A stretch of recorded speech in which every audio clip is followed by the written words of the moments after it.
What's going on YouTube? JT is Reborn here, and welcome back to another edition of my DC comic book reviews. And in this video, I'm going to be talking about Batman Superman World's Finest issue number 15. This one is, of course, written by Mark Waid, with the art, of course, done fantastically by Dan Mora. Honestly, at this point, like, when Dan Mora does the artwork for really anything, it's like, you just say the name, like, okay, it's amazing. I mean, every single issue, especially in World's Finest, is just top tier stuff. There's no bad art in sight. The colors pop. It's a glorious looking thing, from the action to the expressions. Every single frame of this comic book, I mean, if you can call it frames or panels, I should say, just look beautiful rendered in this style. It's just kind of the perfect combination between Mark Waid's writing and Dan Mora's artwork, and the action's visually stunning. I mean, look at these colors. Look at that right there. Look at the detail. Look at the way everything just pops right off the page. It's such glorious artwork to look at, and I just love looking at it. But anyway, so this one, the story this time around, we had the whole Simon Stagg thing, and Bruce Wayne getting accused of murder, but we know that's not the case.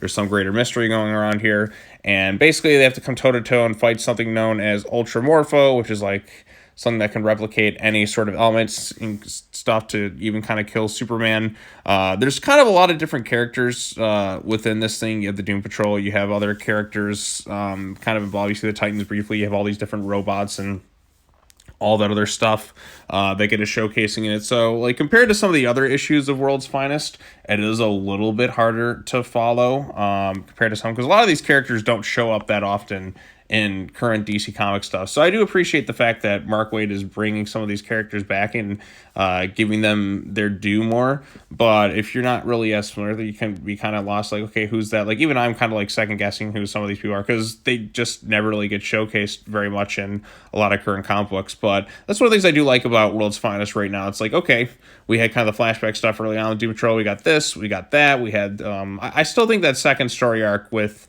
the whole, like, David and that is probably my favorite. But the first one with Neza, and you get, like, Batman and Superman fusing together to take him on, that's some really cool stuff. But in this one, instead of that, we kind of get a moment that's similar to that, but it's Batman putting on, like, this mech suit to fight Ultra-Morpho. And it's really, really cool. But yeah, so robot uprisings all around. Things are getting crazy, and they have to try and find a way to stop them. Batman and them get put in these inhibitor collars, and we come to find the reveal of, like, another really powerful threat, and it's the new Amazo. It's not Amazo, it's new Amazo. Something more dangerous, more powerful is going to be kind of taking things down. Robin's about to collide into something, and that's kind of where the issue ends itself. So there's a lot more going on this time around, and I think it's, like I said, compared to previous issues of World's Finest, it can be a little bit harder to follow. I think the first two arcs were a little bit easier to kind of get into than this current one, if you will, but it still is entertaining. I mean, just look at this 2-page spread right here, like, with all this different stuff kind of, actually not quite 2 page, it looks like it is, but look at all this stuff kind of going on at once. It just looks really good. It pops off the page.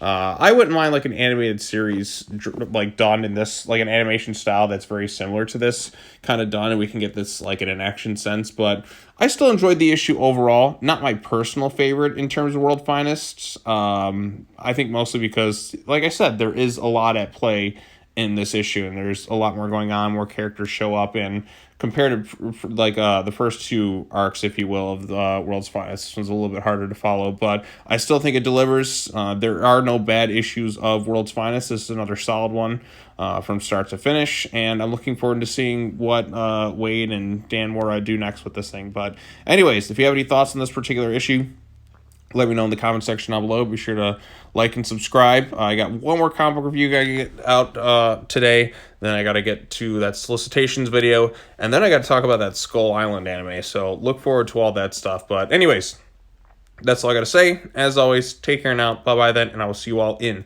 the next video. Peace.